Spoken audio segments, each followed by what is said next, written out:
ব্যাপারটা এখন আর ব্যতিক্রম নেই, নিয়ম হয়ে উঠেছে এবং ফাজলামোর পর্যায়ে চলে গিয়েছে।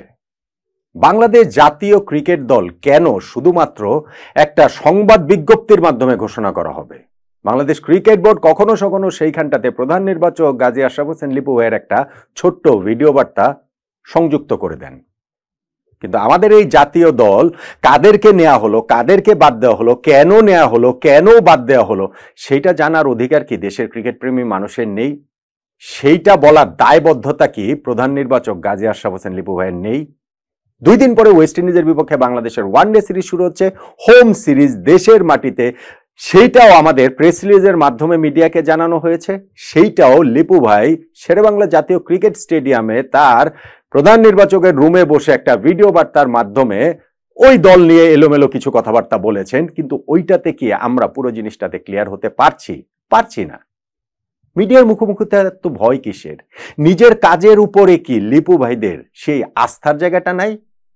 লিপু ভাইদের কি কোনো কমিটমেন্টের জায়গাটা নাই যে কেন তারা এই দলটা নির্বাচন করছেন? সেই জিনিসটা তারা দেশের মানুষকে, ক্রিকেট প্রেমী মানুষকে তারা সেটা জানাবেন। অন্যান্য দেশের উদাহরণ ভাই টেনে লাভ নেই, আপনারা অন্যান্য দেশের মতো নন। লিপু ভাই প্রেস কনফারেন্সে এসেই তার বিরল যে প্রেস কনফারেন্সগুলোর একটা, সেইখানে এসেই তিনি জানিয়ে গিয়েছেন যে কেন তিনি বিকেএসপিতে খেলা দেখতে যান না, কেননা বিকেএসপিতে যাওয়া আসাতে অনেক সময় লাগে। ভাই, আগে নির্বাচক মিনাজুল আবেদিন নান্নু ভাই ওই কাজটা করতেন, মাঠে গিয়ে খেলা দেখতেন, তার সিলেকশন প্যানেল খেলা দেখতে, এবং নান্নু ভাইয়ের ডাবল বেতনে প্রায় মাসে 3 লাখ টাকা করে বেতন নিচ্ছেন। আপনি মাঠে গিয়েও খেলা দেখবেন না? আপনি দল নির্বাচন কেন করছেন, কিভাবে করছেন, সেই দায়বদ্ধতার জায়গাও আপনার নেই মানুষকে জানানোর ক্ষেত্রে, আপনার চুক্তিতে সেটা নেই বলে। এইটা কোনো কথা? এটা কি ফাজলামোর পর্যায়ে চলে যান? আমাকে বলেন, লিপু ভাই যে গত 20 মাস ধরে আমাদের এই ন্যাশনাল টিমের সিলেকশন প্যানেলের চিফ হিসাবে রয়েছেন, বাংলাদেশ ক্রিকেটে কোন জিনিসটা অ্যাড হয়েছে যেটা নান্নু ভাইদের কাছ থেকে ব্যতিক্রম? নান্নু ভাইদের তো ওই সৎ সাহসটা অন্তত ছিল, অন্তত মিডিয়ার মুখোমুখি তারা হতে পারতেন, অন্তত তারা তাদের ব্যাখ্যাটা দিতে পারতেন এবং সেই ব্যাখ্যাটা আমরা জানতে পারতাম। লিপু ভাই সেটাও করেন না, করছেন না। একটা দুইটা সিরিজ না, এটা সিরিজের পর সিরিজ এই ঘটনা ঘটে যাচ্ছে। দেশের মাটিতে ওয়েস্ট ইন্ডিজের বিপক্ষে সিরিজের দলটাও যখন এইভাবে ঘোষণা করা হলো, তখন ভাই আসলে আমি এটা নিয়ে আর ভিডিও না করে পারছি না, এই আলোচনাটা করতেই হবে। দেখুন, ওয়েস্ট ইন্ডিজের বিপক্ষে যেই দলটা ঘোষণা করা হয়েছে সেইখানটাতে ওই কি জানি বলেন, একটা থোর বড়ি খাড়া বড়ি থোর, একই মোরললেস। 2টা চেঞ্জ এসেছে দলে। এইখানটাতে নাইম শেখকে বাদ দেওয়া হয়েছে এবং নাহিদ রানাকে বাদ দেওয়া হয়েছে। স্কোয়াডে ইনক্লুড করা হয়েছে সৌম্য সরকারকে এবং মাহিদুল ইসলাম অঙ্কনকে। বাকি স্কোয়াডটা সেম রয়েছে। কিন্তু এই জায়গাটাতে লিপু ভাই ওই প্রেস রিলিজ বিসিবি থেকে আমাদেরকে জানানো হলো, সঙ্গে লিপু ভাইয়ের একটা ভিডিও বার্তা দেওয়া হলো। সেই ভিডিও বার্তায় তিনি যেই সব কথাবার্তা বলেছেন, প্রথমত ওই যে আমরা ওয়ানডে সিরিজ হেরেছি, খুব খারাপ লাগছে, ক্রিকেটারদের ঘুরে দাঁড়াতে হবে, ব্লা ব্লা ব্লা। ওইখানে কি আমরা সকল প্রশ্নের উত্তর কি আসলে পেয়েছি? অনেকগুলো প্রশ্নের জায়গা কি এই জায়গাটাতে তৈরি হয়নি? লিপু ভাইয়ের ধরেন ওই ছোট্ট ভিডিও বার্তার কথা ধরে যদি আমি জিজ্ঞাসা করি, আমি একেবারে পয়েন্ট আউট করে 5টা 6টা 7টা 10টা কয়টা পয়েন্ট লাগবে আমি করে দিতে পারবো। ধরেন, নাম্বার 1, সৌম্য সরকারকে স্কোয়াডে এবার অন্তর্ভুক্ত করা হয়েছে এবং সেইখানটার ব্যাখ্যা হিসাবে লিপু ভাই বলছেন যে সৌম্য খুবই অভিজ্ঞ প্লেয়ার, 10 বছরের মতো ইন্টারন্যাশনাল ক্রিকেটের এক্সপিরিয়েন্স তার রয়েছে। লাস্ট সিরিজটা যখন তিনি খেলেছেন ওয়েস্ট ইন্ডিজের বিপক্ষে, সেইখানটাতেও তার ভালো একটা ইনিংস রয়েছে। লিটন দাস যেহেতু নেই, সো তাকে আসলে এইখানটাতে স্কোয়াডে অন্তর্ভুক্ত করা হয়েছে। খুবই ভালো কথা। আমার যেটা প্রশ্ন সেটা হচ্ছে গিয়ে, যেই প্রশ্নটা লিপু ভাইকে করতে পারি নাই, সেটা হচ্ছে গিয়ে এই সকল ক্রাইটেরিয়া তো আফগানিস্তানের বিপক্ষে লাস্ট ওয়ানডে সিরিজের আগেও সেম ছিল। ওই সিরিজের সময় সৌম্য সরকারের 10 বছরের ইন্টারন্যাশনাল অভিজ্ঞতা ছিল। ওই সিরিজেও লিটন দাসের না খেলতে পারার ব্যাপার ছিল। ওই সিরিজের আগেও সৌম্য লাস্ট ওয়ানডে সিরিজে ওয়েস্ট ইন্ডিজের বিপক্ষে 73 রানের ইনিংসটা ছিল। তাহলে ওই সিরিজের সৌম্যকে কেন নেওয়া হয়নি? এই সিরিজটাতে কি কারণে নেওয়া হয়েছে? অ্যান্সার দিবেন না? এই অ্যান্সার দেওয়ার দায়বদ্ধতা কি লিপু ভাইয়ের নাই? সিলেকশন প্যানেলটার কথা যদি আমি বলি, এই সিলেকশন প্যানেলটাতে লিপু ভাইয়ের সঙ্গে আব্দুর রাজ্জাক রাজ তিনি ছিলেন, কিন্তু তিনি যেহেতু চলে গিয়েছেন, বিসিবি ডিরেক্টর হয়ে গিয়েছেন, সেই জায়গাটাতে এখন হাসিবুল হোসেন শান্ত ইনক্লুড হয়েছেন। মাত্রই কিছুদিন হলো তিনি কাজ শুরু করেছেন। সেই কারণে আমি লিপু ভাইয়ের কথাটা বলছি যে আর যেহেতু তিনি সিলেকশন প্যানেলের হেড, তার কথাটাই আসলে এই জায়গাটাতে বলতে হবে। নাম্বার 2, নাইম শেখকে বাদ দিয়েছেন। নাইম শেখের উপর দিয়ে এখন ঝড় বয়ে যাচ্ছে। প্রথমত তিনি ওই আফগানিস্তানের বিপক্ষে সিরিজের লাস্ট ওয়ানডে ম্যাচটাতে যেই জঘন্য ব্যাটিংটা করেছেন, 24 বলে 7 রানে একটা ইনিংস খেলেছেন, 29 স্ট্রাইক রেটে ব্যাটিং করেছেন, তারপরে দেশে এসে বিমানবন্দরে ভক্তদের রোষানলে পড়েছেন, পুরো টিমই পড়েছে। এবং সেইখানটাতে নাইম শেখ যে স্ট্যাটাসটা দিয়েছেন নিজের সোশ্যাল মিডিয়াতে, ফেসবুকে, সেইটাকে কেন্দ্র করে তার উপর দিয়ে যেটা বললাম যে ঝড় বয়ে যাচ্ছে। কিন্তু তাকে স্কোয়াড থেকে বাদ দেওয়ার প্রক্রিয়াটা কি ঠিক? আমি নাইম শেখের ফ্যান না, মোটেই কোনো ফ্যান না। আপনি আমাকে বলেন যে একটা ক্রিকেটারকে 3টা সিরিজে আপনি ক্যারি করার পরে একটা মাত্র ম্যাচ খেলিয়ে আপনি বাদ দিতে পারেন কিনা? এইটাকে কি প্রসেস বলে? লিপুয়ের কাছে দুটো প্রশ্ন, সিরিয়াস কোয়েশ্চেন। আপনি নাইম শেখকে গত 3টা সিরিজে ক্যারি করিয়েছেন, 11-এ শুধুমাত্র একটা ম্যাচ খেলিয়েছেন কি তাকে বাদ দেওয়ার জন্য? আবার যদি নাইম শেখ ওই ম্যাচটাতে ভালো খেলতেন তাহলে তিনি কন্টিনিউ করতেন ন্যাশনাল টিমের সঙ্গে। মানে ন্যাশনাল টিমে আসার পরে তার থাকা না থাকা কি এক ম্যাচের উপরে নির্ভর করে? লিপু ভাই কি এই প্রশ্নের উত্তর দিতে দায়বদ্ধ নন? আমাকে বলেন তো দেখি। ধরেন নাম্বার 3, লিটন দাসের কথা তিনি বলেছেন যে লিটন দাস যেহেতু নেই, সৌম্য সরকারকে নেবার ক্ষেত্রে সেই আলোচনার জায়গাটাতে তিনি করেছেন। লিটন দাস থাকলেই কি তিনি স্কোয়াডে, মানে ইনজুরি যদি না থাকতো, তিনি যদি অ্যাভেলেবেল থাকতেন, স্কোয়াডে তিনি থাকতেন? কিভাবে থাকতেন, কি হিসাবে থাকতেন তিনি? বাংলাদেশের সর্বশেষ 8টা ওয়ানডে ম্যাচে যিনি 13 রান করেছেন, তিনি বাংলাদেশ স্কোয়াডে কিভাবে অটোমেটিক চয়েস হন? হতে পারেন, সিলেকশন প্যানেল ভাবতে পারে, তাদের চিন্তা ভাবনার ওই জায়গাটা থাকতে পারে, কিন্তু সেটা তো আমাদেরকে ক্লিয়ার করতে হবে, সেটা তো মিডিয়াকে ক্লিয়ার করতে হবে এবং মিডিয়ার মাধ্যমে এইটা পুরো দেশের মানুষকে ক্লিয়ার করতে হবে যে কেন আপনারা 8 ম্যাচে 13 রান করা একজন ক্রিকেটারকে অটোমেটিক চয়েস ভাবেন, কেন তিনি না থাকার কথাটা এইখানটাতে ওইভাবে উল্লেখ করে আপনি বলেন। লিপু ভাই কি এটার উত্তর দিতে দায়বদ্ধ নন? আমাকে তো বলেন তো দেখি। ধরেন নাম্বার 4, পারভেজ হোসেন ইমন নেই। পারভেজ হোসেন ইমন কি কারণে নেই? একটা মাত্র ওয়ানডে সিরিজ তিনি খেলেছেন শ্রীলঙ্কার বিপক্ষে, সেই সিরিজটাতে 3 ম্যাচ মিলিয়ে তিনি করেছেন 108 রান। বাংলাদেশে টপ স্কোরার ছিলেন। কবে কোথায় বাংলাদেশের টপ স্কোরারকে এক সিরিজে, নেক্সট সিরিজে বাদ দেওয়া হয়েছে? আফগানিস্তানের বিপক্ষে সিরিজে বাদ দেওয়া হয়েছে, এখন এই সিরিজও রাখা হয়নি। হ্যাঁ, এখন ইমনের একটা ইনজুরি আছে বলে আমরা শুনতে পাচ্ছি। লিপু ভাই তো তার ভিডিও বার্তাতেও কিছু বলার নেই, আর যেহেতু মিডিয়ার মুখোমুখি আমরা সেটা জানি না। ইভেন যদি শোল্ডার ইনজুরির কারণে ইমন এই সিরিজে খেলতে না পারেন, তাহলে ইমনকে লাস্ট সিরিজ আফগানিস্তানের বিপক্ষে আপনারা খেলান নাই কেন? কেন আগের সিরিজে শ্রীলঙ্কার বিপক্ষে যিনি বাংলাদেশের টপ স্কোরার ছিলেন, 3 ম্যাচের মধ্যে যার একটা 67 রানের ইনিংস রয়েছে, তাকে আপনারা বাদ দিয়েছেন কেন?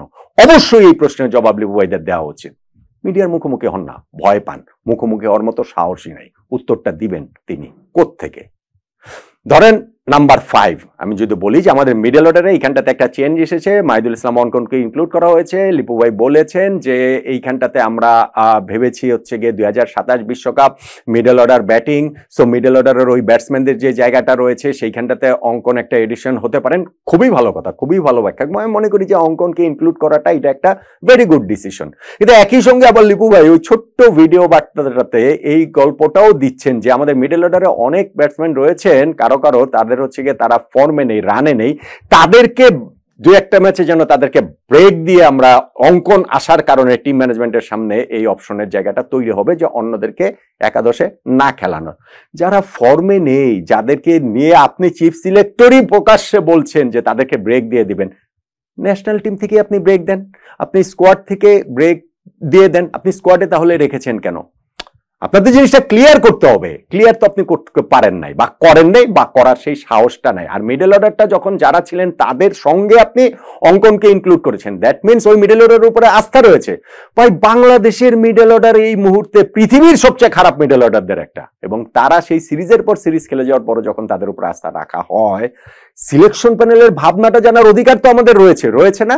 আমরা সেটা জানতে পারিনি, কেননা মিডিয়ার মুখোমুখি তিনি হন না, ভয় পান।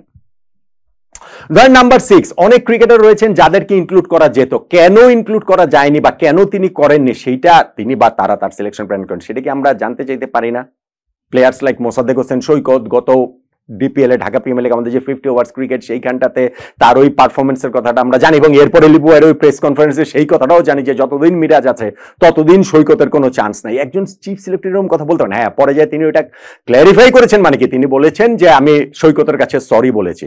এখন সৈকতের নামটা যখন আমি তার সৈকতের কথা এই জন্য বলছি যে মোসাদ্দেক সৈকতকে কি ওই জায়গাটা থেকে কি ব্ল্যাকলিস্টেড করে ফেলালো যে না আমাদের এইখানটাতে তিনি আর আসতেই পারবেন না? হিসাবটা আসলে কি, কোন আসলে ক্রাইটেরিয়া এই জায়গাটাতে ভাবা হচ্ছে, সেইটা কি আসলে ক্লিয়ার করা উচিত না? করেন নাই তো, জানেন না তো, মানে আমাদের সামনে ওইটা কিভাবে মিডিয়াকে এই প্রশ্নগুলো ফেস করতে হবে সেই ভয়ে তিনি মিডিয়ার মুখোমুখি হন না। ভাই লিপু ভাই তার ওই ভিডিও বার্তাতে বলছেন যে আমরা আবুধাবিতে খেলেছি, ওইখানকার উইকেটের সঙ্গে আমাদের মিরপুরের এখন আমাদের নিজেদের চেনা কন্ডিশনে খেলা হবে।